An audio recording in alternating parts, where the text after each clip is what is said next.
Muy bien, para continuar, entonces vamos a ver cómo estos tres modelos de gobierno se reflejan.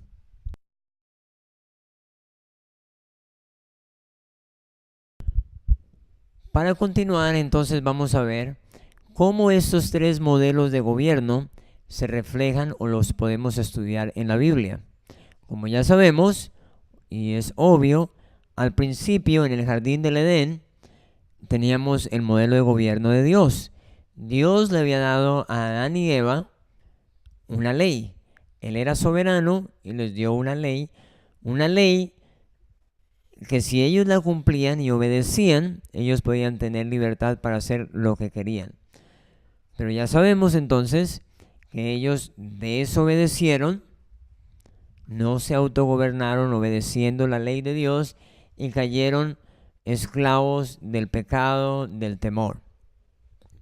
Y como consecuencia de esto, el hombre se fue a la anarquía.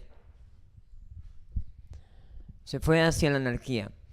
La Biblia dice que en los tiempos de Noé la gente vivía haciendo lo que quería. Pero más importante y lo que es clave en el diluvio es que en Génesis 6:11 dice que la tierra estaba llena de violencia. Génesis 6:11 y el versículo 13 también lo repite. La tierra se había lleno de violencia. Los teólogos dicen que en esa época se mataban por matarse y la vida no tenía ningún valor. Entonces, llegamos a una parte muy importante porque es en ese momento donde Dios decide crear la ley civil. Antes de Génesis, ¿quién juzgaba la maldad? ¿Quién gobernaba? Lo hacía directamente Dios. Dios fue quien juzgó el pecado de Caín, pero en Génesis 6:11 Dios decide crear, Génesis 6:9, perdón, Dios decide crear el gobierno civil. Ahora, ¿qué quiere decir gobierno civil? Quiere decir gobierno de los civiles, porque antes era el gobierno de Dios directamente. Entonces, en Génesis 9, Génesis 9, 5 y 6 dice, porque ciertamente demandaré la sangre de vuestras vidas. Recordemos que antes del diluvio la tierra estaba llena de violencia y la maldad se había crecido tanto que no se respetaba la vida. Entonces dice, ahora demandaré la sangre de vuestras vidas, de mano de todo animal la demandaré y de mano de todo del hombre, de mano del varón su hermano demandaré la vida del hombre. Y aquí nos explica cómo lo debe hacer o cómo lo va a hacer. El que derramare sangre de hombre, por el hombre su sangre será derramada. Y luego explica por qué quiere proteger la vida. Dice, porque a imagen de Dios es hecho el hombre. Entonces, ¿cuál es el propósito del gobierno civil? El propósito del gobierno civil es proteger la vida, la libertad y la propiedad. Ese es el único propósito del gobierno civil. No hay ningún otro propósito que haya dado Dios al gobierno civil en toda la Biblia, sino solamente ese. De hecho, esto es reafirmado en Romanos 13. Romanos 13 dice lo siguiente.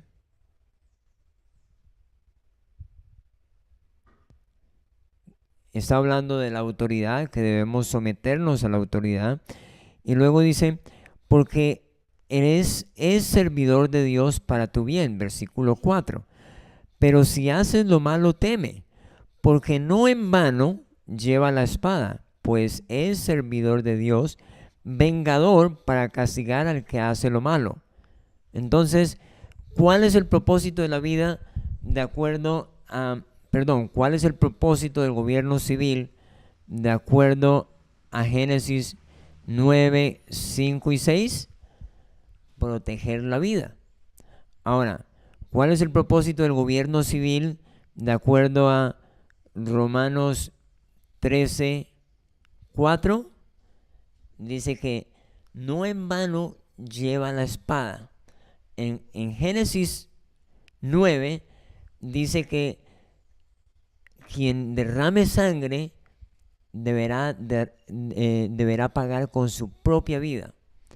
Y en Romanos, el apóstol Pablo dice que lleva una espada. La espada es para matar. Lleva una espada para castigar al que hace lo malo. Ese mismo concepto es repetido también por el apóstol Pedro en 1 de Pedro 2. Entonces, ¿cuál es el propósito del gobierno civil? Proteger a través de la justicia, proteger la vida, la libertad y la propiedad. Este es un concepto que vamos a seguir ampliando a través de toda la escuela, pero aquí simplemente lo ponemos de una manera, no profundizamos demasiado, pero lo ponemos para que nos sirva como referencia y entendamos cuál es el propósito del gobierno civil de acuerdo a la Biblia o de acuerdo a Dios. Muy bien. Ahora, ya dijimos que al comienzo la creación o los seres o Dios gobernaba la tierra a través de su gobierno, pero la gente se fue a la anarquía y empezó a hacer lo que quería. Después de Génesis 6, el hombre siguió alejándose de Dios, no obedeció a Dios después del diluvio, y entonces nos vamos hacia la tiranía y aparece Génesis 10, un hombre que es el primer tirano registrado en la tierra, en la creación, es Nimrod. Génesis 10 nos habla en el versículo 8, dice, y Cus engendró a Nimrod, quien llegó a ser el primer poderoso en la tierra. Este fue vigoroso cazador delante de Jehová, por lo cual se dice así como Nimrod, vigoroso cazador delante de Dios. Y fue el comienzo de su reino Babel, Ered, Akkad, Calné en la tierra de Sinar. Entonces, dice, por primera vez se nombra la palabra reino, porque este hombre tenía a su cargo varias ciudades. Y aquí aparece, se nombra por primera vez la Torre de Babel. Ahora, la Torre de Babel es un sinónimo de centralismo.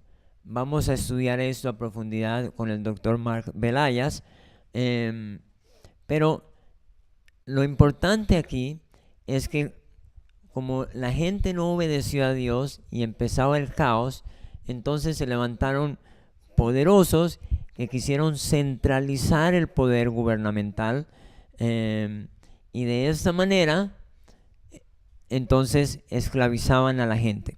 Ahora, el modelo de tiranía, de esclavitud más conocido para nosotros los cristianos es el faraón en Egipto. El faraón en Egipto se simboliza a través de una pirámide. Visualmente lo podemos simbolizar de esa manera. Y el faraón estaba arriba en la pirámide y la gente estaba abajo de la pirámide como esclavas del faraón. se dice que el faraón esclavizó a la gente y por muchos años hizo que construyeran esas pirámides. Ahora, ¿qué hizo Dios? Dios tomó a un pastor de ovejas, tal vez la profesión o el trabajo más bajo en esa época, tomó a Moisés y no lo puso para que estuviera arriba, sino que lo llamó para ser un líder siervo. En otras palabras, Dios tomó este modelo de gobierno y lo volteó para mostrarnos cómo debería ser. Y en esa transición entre tiranía o esclavitud, Dios empieza a traerlos hacia su gobierno, hacia su modelo de gobierno otra vez. Pero ¿qué pasa en ese proceso? En ese proceso, en el medio del desierto, Dios les da al pueblo de Israel los 10 mandamientos. Los 10 mandamientos son totalmente gubernamentales y hacen parte de la constitución del pueblo de Israel o de la República Hebrea. Realmente los 10 mandamientos son el preámbulo de la constitución de la República Hebrea. Como les dije, vamos a profundizar este concepto un poco más adelante.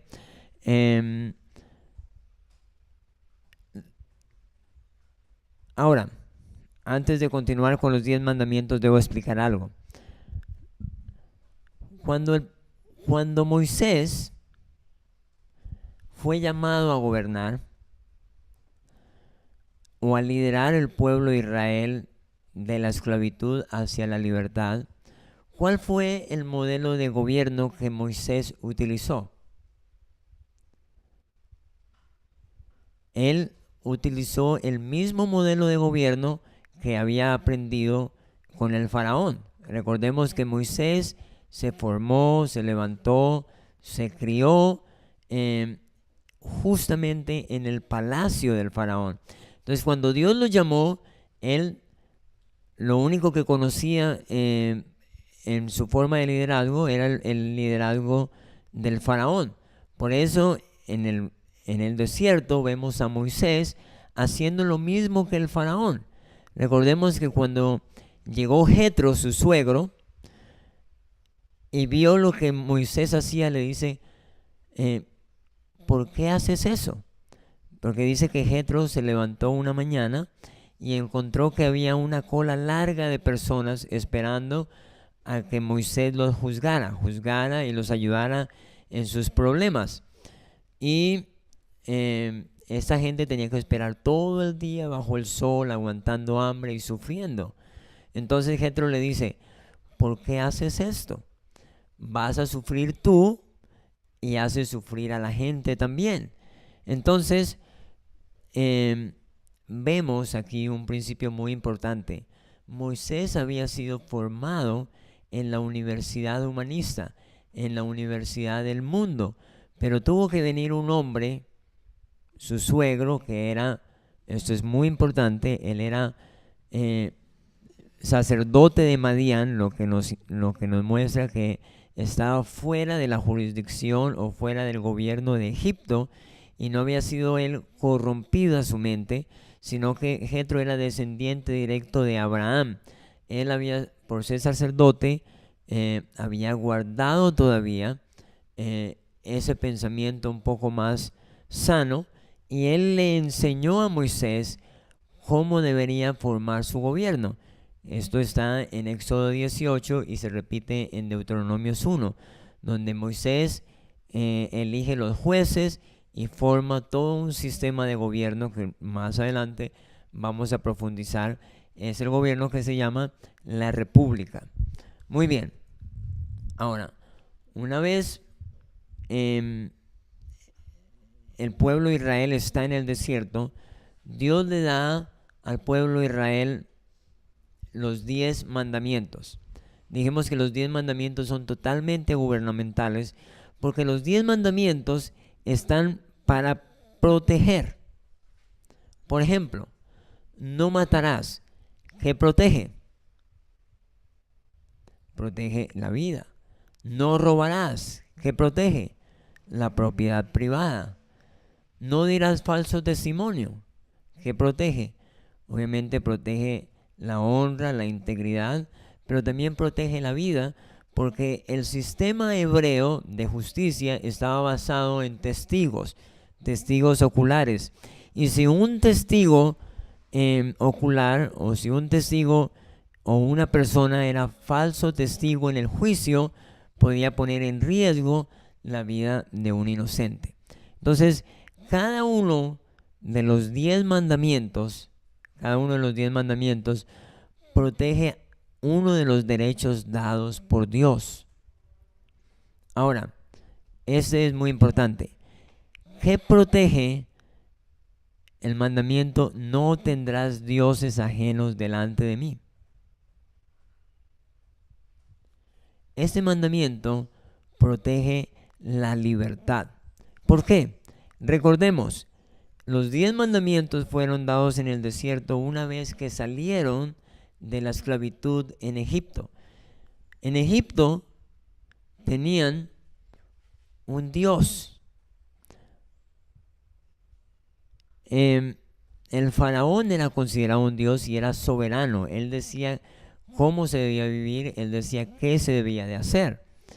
Y entonces Dios le dice, no tendrán dioses ajenos delante de mí.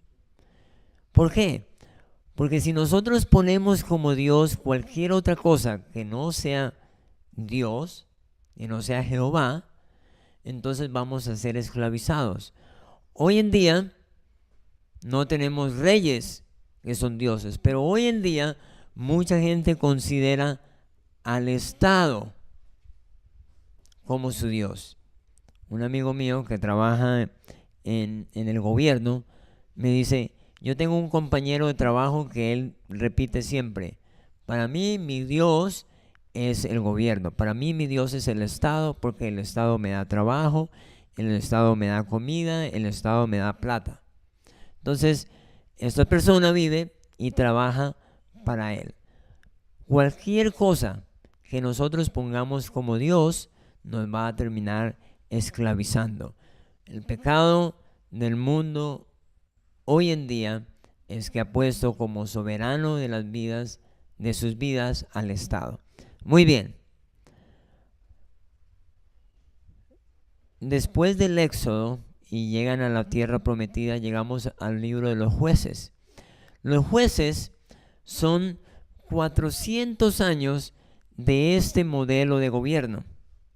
Y ahí se ve muy claramente la diferencia entre o la importancia del gobierno civil y la importancia de la gente, de cómo se gobierna la gente o cómo se comporta la gente, cómo se gobierna a nivel individual. ¿Por qué? Porque cuando el pueblo de Israel, que vivía bajo este modelo de gobierno, se comportaba correctamente, vivían bien, vivían en libertad y vivían en paz. Pero cuando el pueblo de Israel se alejaba de Dios, eran esclavizados por otros pueblos o llegaba el caos y se mataban entre ellos mismos. Por eso se repite en 3 versículos. Dice, en aquella época no había rey en Israel, y cada quien hacía conforme a lo que bien le parecía a sus propios ojos. ¿Qué quiere decir? Cuando la gente se acercaba a Dios y hacía conforme a Dios, pues tenían libertad, porque no tenían un rey que los esclavizara. Solamente tenían un sistema de jueces que les protegían y les ayudaban en la justicia. Pero cuando la gente se alejaba de Dios, caían en esclavitud, ya sea por los pueblos vecinos o ya sea por el caos que causaba ese tipo de vida. Muy bien, después de los jueces, llegamos a uno de los capítulos más tristes en la Biblia. Es Primera de Samuel 8. Primera de Samuel 8, si usted recuerda, el pueblo de Israel pidió un rey. Veamos. Primera de Samuel 8:1. Primera de Samuel 8 dice, recordemos que el último juez en el pueblo de Israel fue Samuel. Y Samuel fue el último juez y también fue el primer profeta. Entonces, dice, aconteció que habiendo Samuel envejecido, puso a sus hijos por jueces sobre Israel. Y el nombre de su hijo primogénito fue Joel, y el de su segundo Abías, y eran jueces en Beerseba. Pero no anduvieron los hijos por los caminos de su padre, antes se volvieron tras la avaricia, dejándose sobornar y pervirtiendo el derecho. En otras palabras, eso se parece mucho ahora, los jueces, la justicia, se vende al mejor postor. Y lo que pasó en esa época fue que los hijos de Samuel se vendían a quien más les pagaba y no hacía justicia. Entonces, el versículo 4, todos los ancianos de Israel se juntaron y vinieron a Ramá para ver a Samuel y le dijeron, he aquí tú has envejecido y tus hijos no andan en tus caminos, por tanto, constitúyenos ahora un rey que nos juzgue como tienen todas las naciones. Pero no agradó a Samuel esta palabra que dijeron, danos un rey que nos juzgue, y Samuel oró a Jehová. Ahora, aquí es muy importante. Dice, danos a un juez, danos a un rey como las demás naciones. Dios los había sacado de este sistema de esclavitud y por culpa de los jueces, por culpa del gobierno que no hizo las cosas bien, el pueblo en lugar de buscar a Dios, preguntar a Dios cómo hacer para resolver su problema, ellos pensaron, no, las naciones parecen tener una mejor forma de gobierno, queremos ser como ellos. Tomaron decisiones basadas en sus propios razonamientos y no en los razonamientos guiados por Dios, y no, o mejor dicho, en los razonamientos basados en la Biblia. Y de esa manera regresaron al sistema tirano. Si leemos todo el capítulo 8, Samuel va donde Dios, triste, y Dios le dice, no te preocupes, no te han rechazado a ti, han rechazado mi gobierno, me han rechazado a mí. Y Dios les dice, ve y trata de convencerlos, dales un rey, pero trata de convencerlos. Explícales lo que les va a pasar. Entonces Samuel va y les explica y les dice, si ustedes eligen un rey, este rey va a tomar a sus hijos, va a diezmar su ganado, en otras palabras, va a cobrar impuesto de su ganado, va a cobrar impuesto de su trigo, de su cosecha, va a tomar impuesto de todas las cosas que ustedes hacen, y en últimas, dice, ustedes van a ser esclavos del rey. Lo más triste fue que el pueblo dijo, no importa, queremos un rey. Y Samuel les da un rey. Ahora, uno de los versículos al final de este pasaje dice, el versículo 17, el que les estaba diciendo, diezmará también vuestros rebaños y seréis sus siervos. Pero el versículo 18 dice, y clamaréis aquel día a causa de vuestro rey que os habréis elegido, mas Jehová no os responderá en aquel día. Y eso fue la verdad. Los reyes fueron soberanos, gobernaron como gobernantes absolutos sobre la humanidad por más de 2000 años. Solo fue hasta 215 que un hombre cristiano se levantó y apareció la Carta Magna cristiana que empezó a disminuir el gobierno o la soberanía de los reyes. Ahora bien,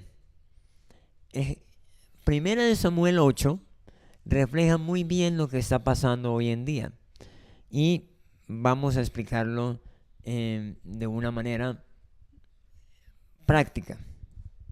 Recuerden que después de la Carta Magna se levantaron diferentes personas, entre ellos todos los reformadores que hicieron que la gente leyera la Biblia, conocieran la verdad, empezaran a vivir por la verdad, y de esa manera también los reyes empezaron a perder su poder. Se levantó un hombre llamado John Locke, otro hombre Charles de Montesquieu, otro hombre William Blackstone, y ellos dieron paso y pusieron el fundamento para que por primera vez en la historia moderna se levantara una nueva república, la República de los Estados Unidos, que en sus comienzos, en su constitución, en sus leyes, en su forma de gobierno, era una república basada en su mayoría, en gran parte, en los principios bíblicos que Dios había dado a Moisés para la República Hebrea. Pero justo cuando estaba pasando, o en la misma época de la Revolución Americana, también estaba pasando en Europa lo que conocemos como la Revolución Francesa. La Revolución Francesa, que es lo que ha influenciado la mayoría de los países hoy en día, la Revolución Francesa fue que le quitaron el poder a los reyes, a los poderosos, y se lo dieron al Estado. Ahora, eso, en lugar de ser un giro de 180 grados, fue un giro de 360 grados, porque le quitaron el poder a los reyes, pero se lo dieron al Estado. José Martí, el gran pensador cubano, dijo: antes éramos reyes, éramos esclavos de los reyes, ahora llegaremos a ser esclavos del Estado. Entonces, ¿cómo el esclavo moderno, el Estado moderno ha empezado a esclavizar a la gente? Pongámoslo en un ejemplo sencillo. Vamos a suponer que este es un país nuevo, con temor a Dios, y entonces ellos deciden organizar un gobierno civil muy pequeño. Como son cristianos, entonces ellos deciden que lo van a hacer en el modelo bíblico para proteger, a través de la justicia, van a proteger la vida, la libertad y la propiedad. Ahora, bíblicamente, el impuesto para sostener al gobierno solamente va a ser entre 2 al 6%. Entonces, la gente está contenta porque solamente dan 6% de impuesto para el gobierno, 10% de diezmo o otro impuesto para la iglesia, para sostener la iglesia, y la gente queda con más o menos 84-85% de su sueldo para sostener su familia, para sostenerse a sí mismo. Bien, esta gente vive contenta, feliz, pero de pronto aparece una nueva generación que no conoce a Dios, no conoce los principios, y escucha que hay otros gobiernos que le dan salud, le dan educación, le dan casa gratis a la gente.